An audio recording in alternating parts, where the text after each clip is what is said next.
नमस्कार दर्शक बंधु, मु प्रियव्रत आपण मैंने देखुंती महाराणा हॉरर स्टोरी। आशा करुछि आपण मैंने बहुत भलरे थिबे। आजिर एही वीडियो रे आपण मैंने तीनिटी कहानी सुनिबाकू पाइबे, जाकू आम सब्सक्राइबर भाई माने आम पाखकू पठाई छंती। तो सर्वप्रथमे सेमानकू बहुत बहुत धन्यवाद। निजर बहुमूल्य समय बाहर करी आम पाखकू स्टोरी पठाई थिबारु। जदि आपण मानक जीवन रे भी किछि असाधारण बा भूतिया घटना घटी थाए, ताले आपण भी आम व्हाट्सएप जरिया रे निजर कहानी निजे लिखि शेयर करि परिबे। तो चलंतु आउ देरी न करी आरंभ करिबा आजिर एपिसोड।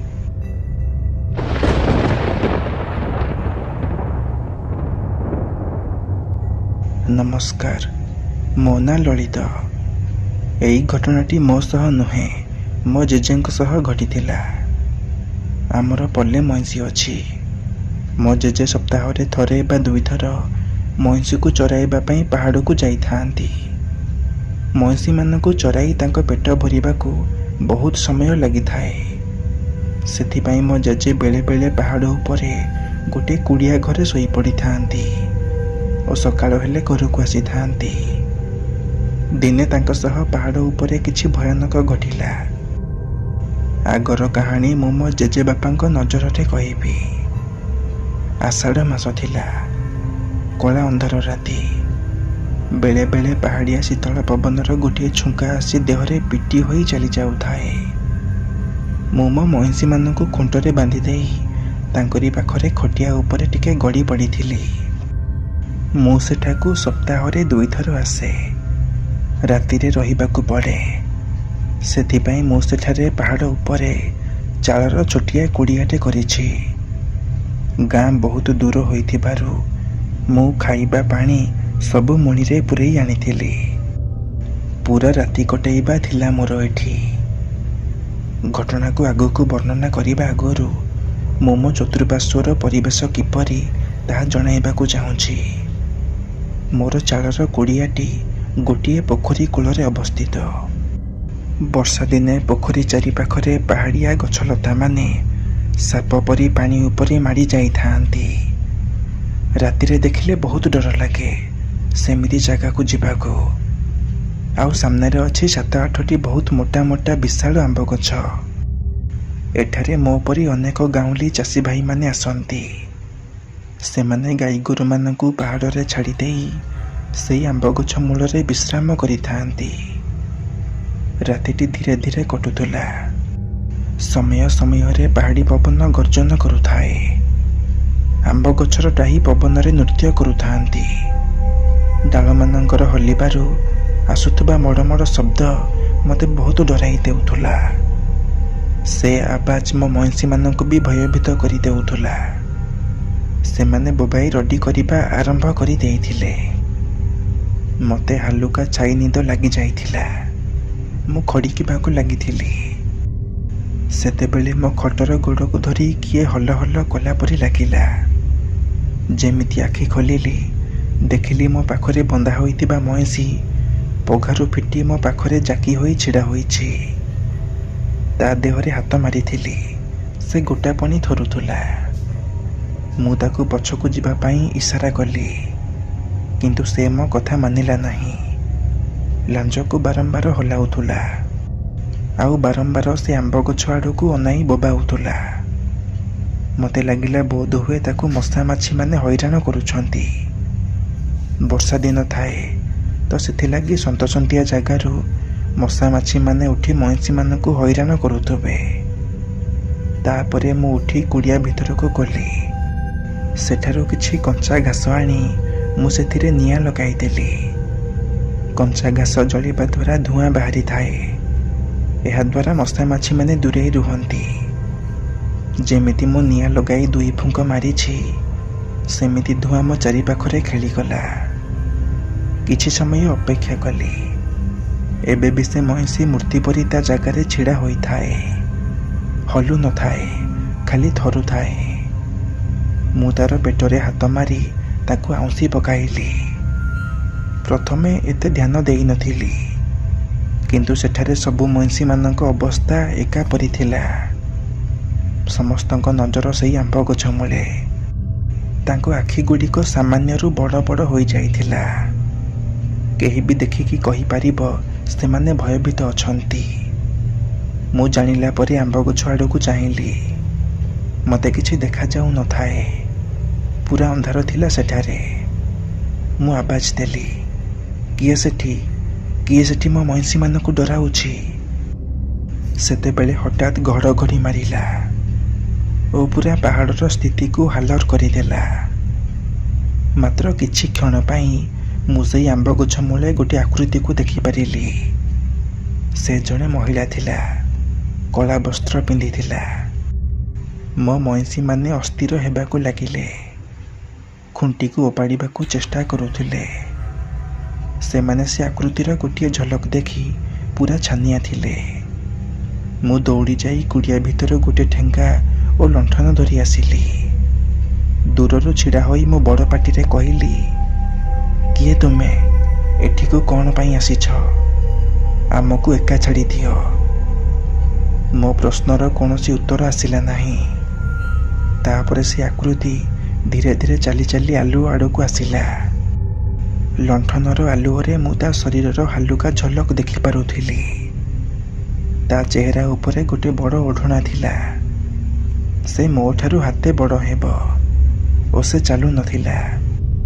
ତା ଶାଢ଼ୀ ପବନରେ ଭାସୁଥିଲା। ମୁଁ ଜାଣିଛି, ଯଦି ମୁଁ ତା ସାମ୍ନାରେ ଦୁର୍ବଳ ଦେଖାଯିବି, ତାହେଲେ ସେ ମୋ ଉପରେ ଭାରି ହେବାକୁ ଲାଗିବ ଓ ସେ ମୋତେ ଜୀବନରୁ ମାରି ବି ଦେଇପାରେ। ମୁଁ ସାହସ କରି ମୋ ଠେଙ୍ଗାକୁ ତା ଆଡ଼କୁ ଦେଖାଇ କହିଲି, କିଏ ତୁ? ତୁ ଏଠିକୁ କ'ଣ ପାଇଁ ଆସିଛୁ? ତୁ ଭାବୁଛୁ ମୁଁ ତୋତେ ଦେଖି ଡରିଯିବି? ତୁ ଯଦି ଆମ ପିଛା ନ ଛାଡ଼ୁ, ତାହେଲେ ମୁଁ ତୋତେ ଏଇ ଠେଙ୍ଗାରେ ପିଟି ପିଟି ମାରିଦେବି। ଏ କଥା ଶୁଣି ସେ କିଛି ସମୟ ଚୁପ୍ ରହିଲା। ତାପରେ ଓଢ଼ଣା ତଳେ ଠୋ ଠୋ ହେଇ ହସିବାକୁ ଲାଗିଲା। ତା ହସ ଶୁଣିବାକୁ ବହୁତ ଭୟାନକ ଥିଲା। ଏମିତିକି ମୋ ମଇଁଷି ଛାନିଆରେ ତଡ଼ପି ଗଲେ। କିଛିଟା ମଇଁଷି ତ ପଘା ଛିଣ୍ଡେଇ ଗାଁ ଆଡ଼କୁ ଦୌଡ଼ିଗଲେ। ମୁଁ ତାକୁ ସିନା ଉପରେ ଉପରେ ଏତେ କଥା କହିଦେଲି, କିନ୍ତୁ ଭିତରେ ମୋର ବି ପୁରା ଫାଟିକି ଥିଲା। ତା ରୂପ ଦେଖିକି ଜଣା ପଡ଼ୁଥିଲା କି ସେ ଜଣେ ପାହାଡ଼ୀ ଡାହାଣୀ। ସେମାନେ ରାତିରେ ଶିକାର କରନ୍ତି। କ'ଣ ଚାହୁଁଛୁ ତୁ? କାହିଁକି ଆମକୁ ଅସୁବିଧାରେ ପକାଉଛୁ? ତାକୁ ଡରି ଡରି ପଚାରିଲି। ତାପରେ ସେ ମୋ କୁଡ଼ିଆ ଆଡ଼କୁ ହାତ ବଢ଼େଇ କହିଲା, ଏଇଟା ମୋ ଘର। ତୁ ହଉଛୁ ବାହାର ଲୋକ। ତୁ ଏଠାକୁ ଆସିବାକୁ ସାହସ କେମିତି କଲୁ? ତୋତେ ଦଣ୍ଡ ମିଳିବ। ମୁଁ ତ ମଇଁଷିମାନଙ୍କୁ ମାରିଦେବି, ଆଉ ତାପରେ ତୋର ବି ରକ୍ତ ଶୋଷି ନେବି। କ'ଣ କରିବି କିଛି ବୁଝିପାରୁନଥାଏ।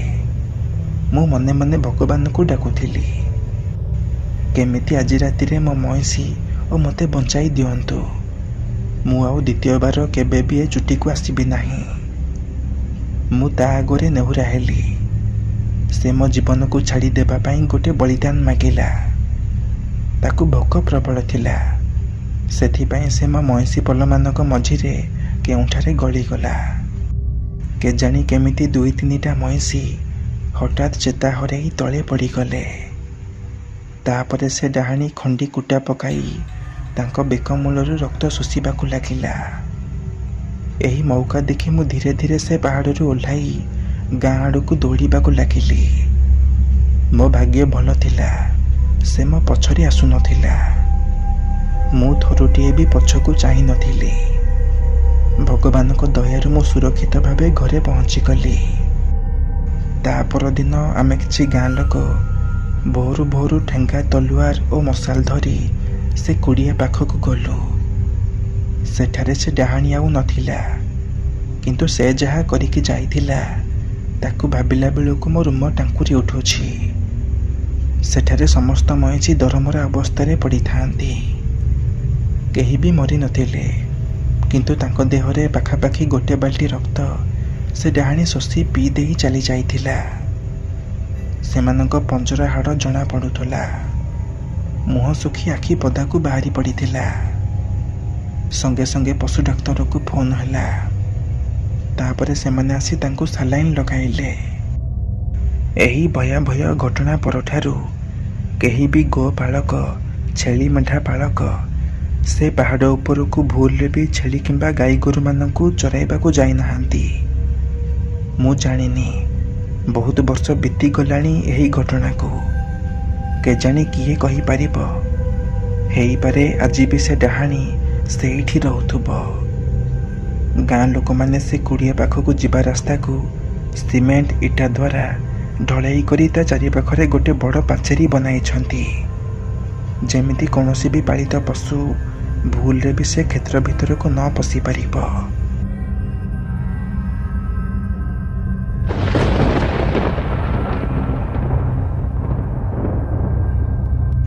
नमस्कार प्रियव्रत भाई, मो ना राजा। मो घर भद्रक जिले रे। एही कहानीटी मो जीवन में घटी गोटे भयानक सत घटना भितर गोटे।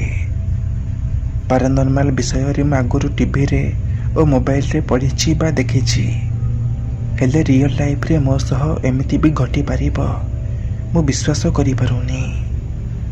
से दिन थिला 2020 मसीहा एप्रिल मास। मु +3 कॉमर्स कला परे घरे थिली।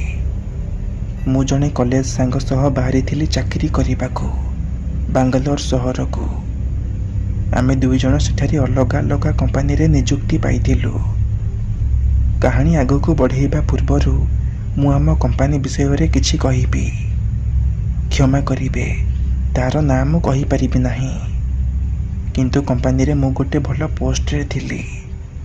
गोटिए मास डे शिफ्ट कला परे मोर ड्यूटी नाइट शिफ्ट रे पड़िला। मु प्रथम थर पई बांगालोर आसीथिली। मोर से कंपनी विषय रे बेसी किछि धारणा नथिला। से कंपनी बहुत बड़। दिन समय रे सबु डिपार्टमेंट रे पाखापाखि बहुत लोक काम करि थांती।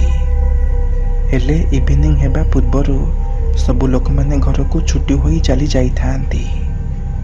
कंपनी रो हॉल पूरा शांत पड़ी जाए। तापरे नाइट वाला को ड्यूटी आरंभ हुए। बेसी नुहे, राति रे मात्र 40 किंबा 50 लोक काम करती। मोर नाइट शिफ्ट रे राति 10टारू सकाळ 6:30 जाए। कंपनी रो मेन गेट रे पसिला परे डिपार्टमेंट भीतर को जीवा पाई आउ एक गेट पड़े। से गेट पाखकू लगी गोटे लंबा सीढ़ी ऊपर महला को जाइछि। मु प्रथमे जानी नथिली से सीढ़ीटी कौ डिपार्टमेंट को जाउछि। मु जने सहपाठी को पचारि थिली। से कहिले ऊपर कैंटीन अच्छी गोटे लंबा हॉल रे। सेठारे दिन रे समस्ते खाइबा को जाती। आउ राति रे मु पचारिली, ना ना राति रे सेठा को जीवनी, राति रे सेठा को जीवा को बारण करा जाइछि। तापरे तार पंचिंग टाइम होई गला। आउ से कथाबार्ता अधारू चली गला। मु भी पंचिंग करबा को चली गली। भाबुथिली, अरे मो सांग पूरा कथा तो कहिलानी। हौ छाड़, परे केतेबेले देखा हेले ताको सबु कथा पचारिबी। मु ता कथा उपरे बेसी ध्यान देई नथिली। तापरे समस्ते निज निज काम रे लागि गले। मु राति पाई घर टिफिन नै कि आसीथिली। राति 1 बेलକୁ मते भोक लागिला। मु किछि कहि थांती, सेतेबेले तळे को वर्कर कथा हेउथुले। से सड़ा मैनेजरटा राति रे काहाकू खाइबा को छाड़ू नाही। काम छाड़िकी गले गाली करुछि। जदि काम नथिबो ताहाले छाड़िकी गले चलिबो। ए कथा सुनी मो मुंड टेंशन। एपटे भोक लागिलाणी, आउ ता उपरे काम भी पड़िछि। ए लोक माने कहउछंती कोनसी मैनेजर छाड़िबनी। मु चिंता करिबा को लागिली। पेट न भरिले काम करि परिबि नाही। मु मो पाखरे काम करुथबा गोटे पिला सह कथा हेली। ता सह मु सांग होई गली। तापरे मु ताको कहिली, मते भोक लागुछि, मु खाइबा को जाई थांती। से भी राजी थिला। से मो काम देखिबो, किंतु मते शीघ्र आसीबा को पड़िबो। मु ताको थैंक यू कही कैंटीन को राति रे सेदिन खाइबा को चली गली। सेदिन सबु किछि सामान्य, बेसी किछि हलचल होई नथिला। ଏମିତି କିଛି ଦିନ ଭୋକ ଲାଗିଲେ ମୋ ସାଙ୍ଗମାନଙ୍କୁ କହି ରାତିରେ ଟିଫିନ୍ କରିବାକୁ ସେହି କ୍ୟାଣ୍ଟିନ୍କୁ ଚାଲିଯାଏ। ଗୋଟିଏ ରାତିର କଥା, ଯେମିତି ମୁଁ ଟିଫିନ୍ ଓ ପାଣି ବୋତଲ ଧରି କ୍ୟାଣ୍ଟିନ୍ ଭିତରେ ପଶିଛି, ସେତେବେଳେ ମୁଁ ଦେଖିଲି ଆଗରୁ 4-5 ଜଣ ପିଲା ବସି ସେଠାରେ ଆଡ୍ଡା ଜମାଇଛନ୍ତି, ମୋବାଇଲ ଟିପୁଛନ୍ତି ଓ ଗପସପ କରୁଛନ୍ତି। ମୁଁ ସେମାନଙ୍କୁ ପ୍ରଥମ ଥର ଦେଖୁଥିଲି। ଏଠାରେ ମୁଁ ସମସ୍ତଙ୍କୁ ବି ଚିହ୍ନି ନଥାଏ, କାରଣ ମୁଁ ନୂଆ ପିଲା ଥିଲି। ତାପରେ ବି ମୁଁ ଯେବେ ଯେବେ ଯାଇଛି, ଏମାନେ ପ୍ରାୟ ସବୁଦିନ ରାତିରେ ମୁଁ ଆସିବା ପୂର୍ବରୁ 5-10 ମିନିଟ୍ ଆଗରୁ ଟେବୁଲ ଉପରେ ବସି ଗପ ମାରୁଥିବେ। ଆଜି ପର୍ଯ୍ୟନ୍ତ ନା ମୁଁ ସେମାନଙ୍କୁ କିଛି କହିଛି, ନା ସେମାନେ ମୋତେ କିଛି କହିଛନ୍ତି। ମୁଁ ବାସ୍ ମୋ ଖାଇବା ଶୀଘ୍ର ଶୀଘ୍ର ଶେଷ କରି ତାଙ୍କୁ ଅଣଦେଖା କରି ଚାଲି ଆସେ। କିନ୍ତୁ ଆଜି ମୋତେ ରାଗ ଲାଗିଲା। ସେମାନେ ସବୁଦିନ ଏଠାରେ ଟାଇମ୍ ପାସ୍ କରୁଛନ୍ତି। କ'ଣ ମ୍ୟାନେଜର ଆଖିକୁ ଏସବୁ ଦେଖାଯାଉନି? ଏସବୁ ଛାଡ଼, ମୋତେ ସେଥିରୁ କ'ଣ ମିଳିବ? କ୍ୟାଣ୍ଟିନ୍ର ହଲ୍ ଦେଖିବାକୁ ରାତି ସମୟରେ ବହୁତ ଭୟାନକ। ପୁରା ଲମ୍ବା କୋଠା, 10-12ଟି ଫ୍ୟାନ୍ ବଲ୍ ଜଳୁଥିବ। ତଥାପି ତା ଭିତରେ ଡର ଟିକେ ଟିକେ ଲାଗୁଥାଏ। ପାଦ ଶବ୍ଦ ଇକୋ ହୋଇ ଏମିତି ଶୁଭୁଥିବ, ଯେମିତି ତୁମ ପଛରେ ଆଉ 4 ଜଣ ଚାଲିଛନ୍ତି। ମୁଁ ଯେଉଁ କ୍ୟାଣ୍ଟିନ୍ରେ ଖିଆପିଆ କରେ, ତା ଉପର ଫ୍ଲୋରରେ ଆଉ ଗୋଟେ କ୍ୟାଣ୍ଟିନ୍ ମଧ୍ୟ ଅଛି। ମୁଁ ଆଗରୁ ଜାଣିନଥିଲି। କୁହନ୍ତି ସେ କ୍ୟାଣ୍ଟିନ୍ କୌଣସି କାରଣ ପାଇଁ ବନ୍ଦ କରାଯାଇଛି। ପୁରା ତାଲା ଲାଗିଛି। ସେଦିନ ରାତି 1 ବାଜିଥାଏ। ସବୁଦିନ ପରି ମୁଁ ସେଠାକୁ ଖାଇବାକୁ ଯାଇଥିଲି। ସେଦିନ ମୋ ସହ ଏମିତି ଘଟିବ ବୋଲି ମୁଁ କେବେ ବି ସ୍ୱପ୍ନରେ ବି ଭାବିନଥିଲି। ସେଦିନ ମୁଁ ମୋ ସାଙ୍ଗକୁ କହି ମୋ ବ୍ୟାଗ୍ ନେଇ କ୍ୟାଣ୍ଟିନ୍କୁ ଚାଲିଗଲି।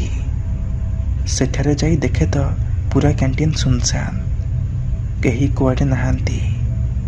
ମୁଁ କହିଲି, ଆରେ ଆଜି ସେ ବାତେରା ପିଲାମାନେ ଖାଇବାକୁ ଆସିନାହାନ୍ତି ନା କ'ଣ? ଲାଗୁଛି ମୁଁ ଆଜି ତାଙ୍କ ଆଗରୁ ଚାଲି ଆସିଛି। ହେଇପାରେ ସେମାନେ ଖାଇକି ଚାଲିଗଲେଣି। ତା ମାନେ ମୋର ଡେରି ହୋଇଯାଇଛି। ମୋତେ ଶୀଘ୍ର ଖାଇ ଯିବାକୁ ପଡ଼ିବ, ନହେଲେ ମ୍ୟାନେଜର ଜାଣିଲେ ମୋ ପାଇଁ ମୋ ସାଙ୍ଗକୁ ଗାଳି ଦେବ। ମୁଁ ଟିଫିନ୍ ଖୋଲି ଟେବୁଲ ଉପରେ ବସି ପଡ଼ିଲି। ସେଦିନ କ୍ୟାଣ୍ଟିନ୍ ବେଶୀ ଆଲୋକିତ ନଥାଏ। ମାତ୍ର 2-3ଟା ବଲ୍ ଜଳୁଥିଲା। ବାକି କମ୍ପାର୍ଟମେଣ୍ଟ ପୁରା ଅନ୍ଧାର ଥିଲା। ସେ ଅନ୍ଧାର ଆଡ଼କୁ ଅନାଇବା ପାଇଁ ଭୟ ଲାଗୁଥିଲା। ଚୌକିମାନେ ସେମିତି ପଡ଼ିଥିଲେ। ଲାଗୁଥିଲା କେହି ମଣିଷ ଚୁପଚାପ ବସିଛି ଅନ୍ଧାରରେ। ମୁଁ ଖାଇବା 2-3 ମିନିଟ୍ ହେବ ଆରମ୍ଭ କରିଛି। ସେତେବେଳେ 3ଟା ଲାଇଟ୍ ଭିତରୁ ଗୋଟେ ଲାଇଟ୍ ଧପ୍ ଧପ୍ ହେଲା। ମୋତେ ଲାଗିଲା କ'ଣ ଇଲେକ୍ଟ୍ରିସିଟି ପ୍ରୋବ୍ଲେମ୍ ଥିବ। ମୁଁ ଖାଇବା କଣ୍ଟିନ୍ୟୁ କଲି।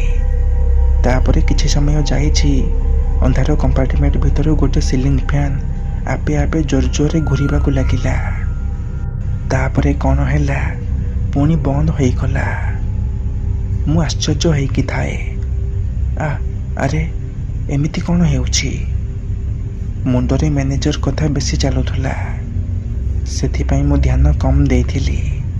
ଖାଇବାରେ ବେଶୀ କନସେନ୍ଟ୍ରେଟ୍ କଲି। ଖାଇସାରି ମୁଁ ବେସିନ୍ ପାଖକୁ ହାତ ଧୋଇବାକୁ ଯାଇଛି। ସେଠାରେ ବେସିନ୍ ପାଖରେ ଆଉ ଏକ ବଖରାକୁ ଯିବାକୁ ଦ୍ୱାର ଥିଲା। ସେ ଦ୍ୱାର ଖୋଲା ଥାଏ। ମୋତେ ତା ଭିତରେ ଥିବା ଖୋଲା ଆଲମାରୀ ଦେଖାଗଲା। ମୋତେ ଲାଗିଲା ବୋଧହୁଏ ସେଠାରେ ରୋଷେଇ ସାମଗ୍ରୀ ରଖାଯାଏ। ମୁଁ ହାତ ଧୋଉ ଧୋଉ ଦେଖିଲି କେହି ଜଣେ ଦୌଡ଼ି ଯାଇ ସେ ଆଲମାରୀ ପଛପଟେ ଲୁଚିଗଲା। ମୁଁ ପୁରା ପରିଷ୍କାର ଦେଖିଥିଲି ତାର ମୁଣ୍ଡ ଓ ଚୁଟିକୁ। ସେ ଗୋଟେ ପୁରୁଷ ପିଲା ଥିଲା। ମୁଁ ଆରମ୍ଭରୁ କହିଛି, ଏ କମ୍ପାନୀ ଆଉ ଏ ସହରରେ ମୁଁ ନୂଆ। ନା ମୁଁ କାହାକୁ ବେଶୀ ଚିହ୍ନିଛି, ନା ଏ କମ୍ପାନୀରେ କ'ଣ ଘଟୁଛି ତାହା ଉପରେ ମୋର କିଛି ଧାରଣା ଅଛି। ମୋତେ ସନ୍ଦେହ ହେଲା, ବୋଧେ ଏସବୁ କାମ ସେ ବାତେରା ପିଲାମାନଙ୍କ ଦଳର। ତାପରେ ପୁଣି ଭାବିଲି, ଆରେ ସେମାନେ ତ ମୋତେ କେହି ଚିହ୍ନି ନାହାନ୍ତି କି ଜାଣି ନାହାନ୍ତି। ସେମାନେ ଏମିତି କ'ଣ ପାଇଁ କରିବେ? ଏମିତି ସବୁ ଭାବୁଥାଏ। ହଠାତ୍ 3rd ଫ୍ଲୋରରୁ କେହି ଜଣେ ଚାଲି ଚାଲି ଆସୁଥିବାର ଜଣାପଡ଼ିଲା। ସେ କିଏ ମୁଁ ପରିଷ୍କାର ଦେଖିପାରିନଥିଲି। ସିଢ଼ିରେ ଅନ୍ଧାର ଥିଲା ଓ ତା ଉପରେ ତାର ଜାଲି ଲାଗିଛି। ମୁଁ ଭଲସେ ଦେଖିଥିଲେ ଜାଣିଥାନ୍ତି, କିନ୍ତୁ ମୋ ନଜରଟା ଥିଲା ସେଇ ଆଲମାରୀ ଉପରେ। ତାପରେ ଥାର୍ଡ ଫ୍ଲୋରକୁ ଯିବା ରାସ୍ତାରେ ଲାଗିଥିବା ଗ୍ରିଲ୍ ଧଡ଼ ଧଡ଼ ଆବାଜ କଲା। ସେ ଯେ କେହି ବି ଉପରୁ ତଳକୁ ଆସୁଥିଲା, ସେ ଜୋର ଜୋରରେ ଗ୍ରିଲ୍କୁ ହଲାଉଛି। ମୁଁ ଏଠି ଗୋଟିଏ କଥା ବୁଝିପାରୁନଥିଲି, ଗ୍ରିଲ୍ ତ ତାଲା ପଡ଼ିଛି, ସେ ଉପର ଫ୍ଲୋରକୁ ଗଲା କେମିତି ଓ ଏବେ ଆସିବା ପାଇଁ ଛଟଫଟ ହେଉଛି। ସେ ଏବେ ଆହୁରି ଜୋରରେ ଗ୍ରିଲ୍କୁ ହଲେଇଲା। ଲାଗୁଥିଲା କୋଉ ମୁହୂର୍ତ୍ତରେ ଗ୍ରିଲ୍ର ତାଲା ଭାଙ୍ଗିଯିବ। କାଳେ ସେ ମୋର କିଛି କରିଦେବ, ମୋର ଏହି ଡର ଥାଏ। କ୍ୟାଣ୍ଟିନ୍ ପୁରା ସୁନସାନ ଥିଲା, ଆଉ ତା ଭିତରେ ମୁଁ ଏକା ବସିଥିଲି। ମୋତେ ଭାରି ଡର ଲାଗିଲା। କ'ଣ ମୋ ସହ ଏଠାରେ କିଛି ପାରାନର୍ମାଲ ଆକ୍ଟିଭିଟି ଘଟୁଛି? ଏହା ଭାବି ମୁଁ ଆହୁରି ଡରି ଯାଇଥିଲି। ଏସବୁ କଥା ଭାବି ଭାବି ମୁଁ ଡରରେ ମୋ ବ୍ୟାଗ୍ ପାଖକୁ ଯାଇପାରୁନଥାଏ। ଗୋଟିଏ ଜାଗାରେ ବରଫ ପରି ଜମିକି ଥାଏ। ଚିତ୍କାର କରିବି, ଯଦି କରିବି ଏ ସୁନସାନ ହଲ୍ରେ ମୋ ଆବାଜ କିଏ ଶୁଣିବ? ମୋ ଡିପାର୍ଟମେଣ୍ଟ କ୍ୟାଣ୍ଟିନ୍ ଠାରୁ ବହୁତ ଦୂର। ମୁଁ ଭାବିଲି, ମୁଁ ତ ଆଜି ମଲି ଏଠି। ମୋ ଡାକ କେହି ଶୁଣିବେନି, କାହାକୁ ବି ମୋ ପାଟି ଶୁଭିବ ନାହିଁ। ଏମିତି ଭାବୁଥାଏ, ହଠାତ୍ ଦେଖିଲି ସେ ହଲୁଥିବା ଗ୍ରିଲ୍ ତଳୁ ଗୋଟିଏ କୁକୁରଟେ ବାହାରିକି ଚାଲିଗଲା। ତାପରେ ମୋ ଦେହରେ ଟିକେ ଜୀବନ ପଶିଲା। ମୁଁ ସାହସ କରି କୁକୁରକୁ ଗୋଡ଼ାଇଲି ଓ ସେ ଦୌଡ଼ିକି ତଳକୁ ଚାଲିଗଲା। ତାପରେ ମୋ ଶରୀର ଟିକେ ଚଳପ୍ରଚଳ ହେଲା। ମୁଁ ବ୍ୟାଗ୍ ଧରି ବେସିନ୍ ପାଖକୁ ହାତ ଓ ଟିଫିନ୍ ଧୋଇବାକୁ ଯାଇଛି। ସେଠାରେ ମୁଁ ମୋବାଇଲ ଫ୍ଲାସ୍ ଲାଇଟ୍ ମାରି ଦେଖିଲି, ସେ ଆଲମାରୀ ଓ ସେ ରୁମ୍ ଭିତରେ କେହି ବି ନଥିଲେ। ସେ ରୁମ୍ର ଝରକା ବି ନାହିଁ କିମ୍ବା ଅନ୍ୟ କୌଣସି ଦ୍ୱାର ବି ନାହିଁ ବାହାରକୁ ବାହାରିବା ପାଇଁ। ତାହେଲେ ସେ ଗଲା କୁଆଡ଼େ? ମୋତେ କ୍ରସ୍ କରିକି ସିଢ଼ି ପଟେ ହିଁ ତାକୁ ଯିବାକୁ ପଡ଼ିଥିବ, କିନ୍ତୁ ମୁଁ ତ ତାକୁ ଦେଖି ନାହିଁ। ଏମିତି ଭାବିବାରୁ ମୋତେ ଆହୁରି ଡର ଲାଗିଲା। ମୁଁ ଟିଫିନ୍କୁ ବ୍ୟାଗ୍ରେ ରଖିଛି, ସେତେବେଳେ ମୋ ଫୋନ୍ ରିଙ୍ଗ୍ ହେଉଥିଲା। ସେପଟୁ ମୋ ସାଙ୍ଗ ଚିଲେଇକି କହୁଥାଏ, ଆରେ ରାଜା, ତୁ ସେଠି କ'ଣ କରୁଛୁ? ଏଠି ମ୍ୟାନେଜର ମୋତେ ଗାଳି କଲାଣି, ତୁ ଶୀଘ୍ର ଆସେ। ହଁ ହଁ, ଯାଉଛି, ଆଉ 5 ମିନିଟ୍। ଏହା କହି ମୁଁ ଡିଆଁ ମାରିଲି ଡିପାର୍ଟମେଣ୍ଟକୁ। ଡିପାର୍ଟମେଣ୍ଟରେ ପହଞ୍ଚି ମ୍ୟାନେଜର ପାଟି କରିବା ଆଗରୁ ମୁଁ ଡରି ଡରି ସବୁ କଥା କହିଦେଲି, ମୋ ସହ ସେଠାରେ କ'ଣ ଘଟିଥିଲା। ମ୍ୟାନେଜର ବହୁତ ଭଲ ଲୋକ ଥିଲା। ସେ ମୋତେ ବେଶୀ କିଛି କହିଲା ନାହିଁ, ଅଳ୍ପ ପାଟି କରି ଚାଲିଗଲା। ପିଲା କହିଲେ, ସେ ଏମିତିକା ଲୋକ ନୁହେଁ, ସେ ତତେ ନିଶ୍ଚୟ କିଛି ଲୁଚାଉଛି। ମୋ ସାଙ୍ଗ, ମୋ ସହପାଠୀ, ମୋ ୱାର୍କରମାନେ, ସେମାନେ ବି ମୋ କଥାକୁ ହସରେ ଉଡ଼ାଇ ଦେଲେ। ତାପରେ ମୋତେ 3-4 ଧାଡ଼ି ଦୂରରେ ଗୋଟିଏ ବୃଦ୍ଧ ଅଙ୍କଲ ପାଖକୁ ଡାକିଲେ ଓ କହିଲେ, ହଁ, ତୁ ଯାହା କହୁଛୁ ଠିକ୍, କିନ୍ତୁ ମନେ ରଖ, ସେଠାକୁ ଆଉ ରାତିରେ ଦ୍ୱିତୀୟ ଥର ଯିବୁନି। ତୋ ଜୀବନ ପ୍ରତି ବିପଦ ଅଛି। ମୁଁ କହିଲି, ଅଙ୍କଲ, ପ୍ଲିଜ୍ ମୋତେ ଟିକେ ଖୋଲିକି କୁହନ୍ତୁ ସେଠି କ'ଣ ଅଛି। ତାପରେ ଅଙ୍କଲ କହିବା ଆରମ୍ଭ କଲେ, ମୁଁ ବହୁତ ଦିନ ହେବ ଏଠି କାମ କଲିଣି। ଆଗରୁ ଏହି କମ୍ପାନୀରେ ଜଣେ ସୁପରଭାଇଜର ସୁଇସାଇଡ୍ କରିଥିଲା। କ'ଣ ପାଇଁ ମୁଁ ଜାଣିନି। ଆଉ ଜଣେ ଲେଡି ୱାର୍କର ସଫା କରୁଥିବା ବେଳେ ଉପର ମହଲାରୁ ଗଳି ପଡ଼ିଥିଲେ। ସେହି ଦିନଠାରୁ ତାଙ୍କ ଦୁହିଁଙ୍କ ଆତ୍ମା ରାତିରେ ଏଠାରେ ଘୂରି ବୁଲେ। ସେଥିପାଇଁ ଏକା କେହି କୁଆଡ଼େ ଯାଆନ୍ତି ନାହିଁ। ଠିକ୍ ତୁମ ପରି ବହୁତ ଦିନ ଆଗରୁ ଜଣେ ୟଙ୍ଗ ମେଲ୍ ୱାର୍କର ସେଠାକୁ ୱାସରୁମ୍ ଯାଇଥିଲା। ହଠାତ୍ ତାର କବାଟକୁ କିଏ ଆସି ବାହାରୁ ଲକ୍ କରିଦେଲା ଓ ଲାଇଟ୍ ବି ସେହି ସମୟରେ ପୁରା କମ୍ପାନୀରୁ ଚାଲି ଯାଇଥିଲା। ତାର ଚିତ୍କାର ଶୁଣି ଆମେ ଠିକ୍ ସମୟରେ ପହଞ୍ଚିଗଲୁ ଓ ତାକୁ ଉଦ୍ଧାର କଲୁ। ସେହି ଦିନଠାରୁ କ୍ୟାଣ୍ଟିନ୍ର ୱାସରୁମ୍କୁ ହଣ୍ଟେଡ୍ ୱାସରୁମ୍ କୁହନ୍ତି। ସେଠାକୁ ଯିବା ନିଷେଧ ହୋଇଛି। ଏହିସବୁ କଥା ଶୁଣିଲା ପରେ ମୁଁ ବାକି ଯେତେ ଦିନ ବି ସେହି କମ୍ପାନୀରେ ରହି କାମ କରିଥିଲି, ମୁଁ କେବେ ବି ଦ୍ୱିତୀୟ ଥର ଭୁଲରେ ବି ସେ କ୍ୟାଣ୍ଟିନ୍କୁ ଯାଇନାହିଁ।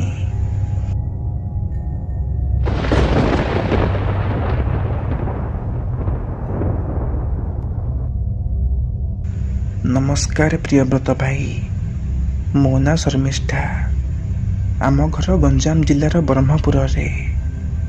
ଏହି ଘଟଣାଟି ମୋ ଅଜାଙ୍କ ସହ ଘଟିଥିବା ଗୋଟେ ସତ ଘଟଣା।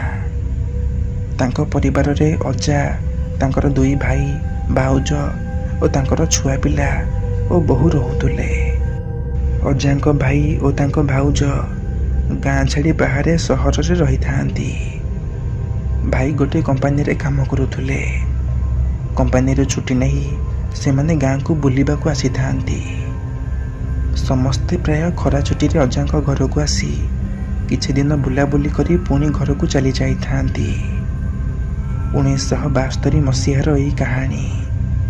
ସେତେବେଳେ ମୋ ଅଜା 23 ବର୍ଷର ହୋଇଥିଲେ। ସେ ଘରର ସାନ ପୁଅ ଥିଲେ ଓ ସେ ଗାଁରେ ତାଙ୍କର ବୁଢ଼ୀ ମାଙ୍କ ପାଖରେ ରହି ତାଙ୍କର ଧ୍ୟାନ ରଖନ୍ତି। ତାଙ୍କର କିଛି ଚାଷ ଜମି ଓ କେତେଟା ଗାଈ ଗୋରୁ ଥିଲା। ମୁଖ୍ୟତଃ ଅଜା ଗାଁରେ ରହି ଚାଷବାସ କରିଥାନ୍ତି। ମେ ମାସ ଚାଲିଥାଏ।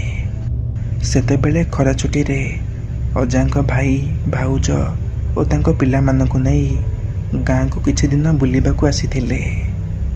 ସେ ବର୍ଷ ଭଲ ଫସଲ ହୋଇଥାଏ। ପରିଶ୍ରମ ବି ଅଜା ସେହିପରି କରିଥିଲେ। ଅଜା ଦିନମାନ ଚାଷ କାମ କରି ବିଲରୁ ଘରକୁ ଫେରୁଛନ୍ତି। ସନ୍ଧ୍ୟା ହୋଇସାରିଥିଲା। ସେତେବେଳେ ଗାଈ ଗୋରୁମାନେ ବି ଗୋଠକୁ ଫେରି ଆସିଥାନ୍ତି। ଗାଈ ଗୋରୁମାନଙ୍କୁ କୁଣ୍ଡା ଓ ତୋରାଣି ଦେଇ ସେମାନଙ୍କୁ ଗୁହାଳରେ ବନ୍ଧା ହୋଇଥିଲା।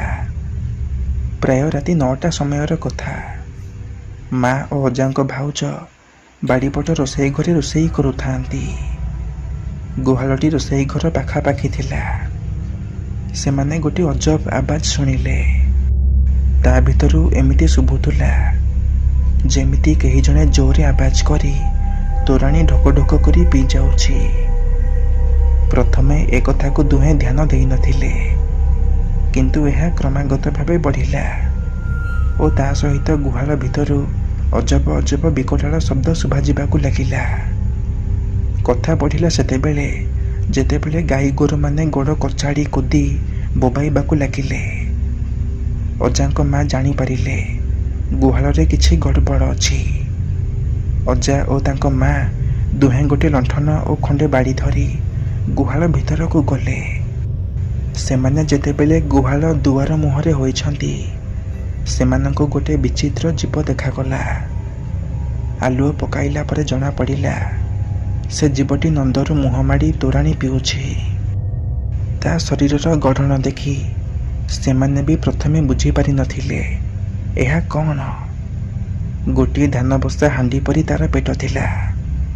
ଅନ୍ଧାରରେ ବେଶୀ କିଛି ଦେଖାଗଲା ନାହିଁ, କିନ୍ତୁ ତାର ଉଜ୍ଜ୍ୱଳ ଆଖି ସମସ୍ତେ ଦେଖିପାରୁଥିଲେ। ଯେମିତି ତା ଉପରେ ଆଲୁଅ ପଡ଼ିଛି, ସେ ହାଣ୍ଡି ପରି ଗଡ଼ି ଗଡ଼ି ଦୂରକୁ ଚାଲିଗଲା। ଅଜା ଏହା ଦେଖି ରାଗି ଯାଇଥିଲେ।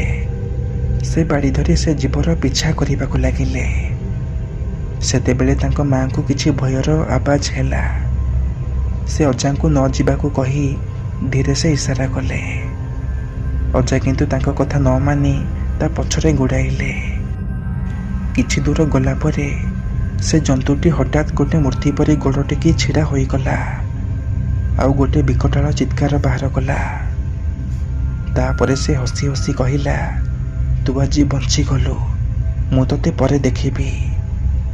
ଗୋଟିଏ ଚେତାବନୀ ଦେଇ ସେଠାରେ ଗୋଟିଏ ଡେଙ୍ଗା ନଡ଼ିଆ ଗଛ ଅଗରେ ଚଢ଼ିଗଲା। ସେ ଯେତେବେଳେ ଛିଡ଼ା ହୋଇଥିଲା, ସେତେବେଳେ ଅଜା ତାର ସମ୍ପୂର୍ଣ୍ଣ ଭୟାନକ ରୂପ ଦେଖିଥିଲେ। ସେ ଭୟରେ ସେହି ଜାଗାରେ ଗୋଟାପଣ ଥରଥର ହେଉଥାନ୍ତି। ତାଙ୍କ ମା ଓ ତାଙ୍କ ଭାଉଜ ତାଙ୍କୁ ଘରକୁ ଆଣି ଶୋଇ ପକାଇଲେ। ଅଜାଙ୍କୁ ତା ରୂପ ଦେଖି ବହୁତ ବଡ଼ ଝଟକା ଲାଗିଥିଲା। ତା ପରଦିନ ସେ ଗୁଣିଆ ପାଖକୁ ଗଲେ। ଗୁଣିଆ ମନ୍ତ୍ର ପଢ଼ି ତାଙ୍କୁ ଛାଡ଼ିଦେଲେ।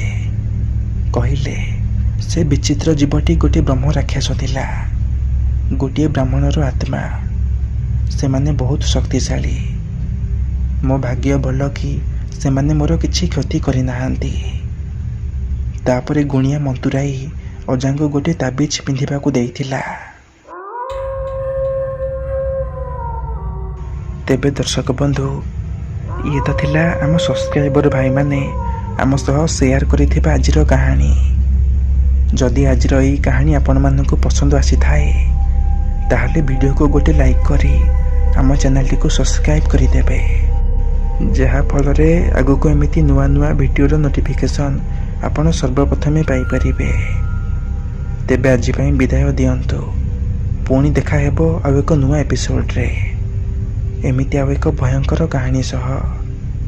ଧନ୍ୟବାଦ।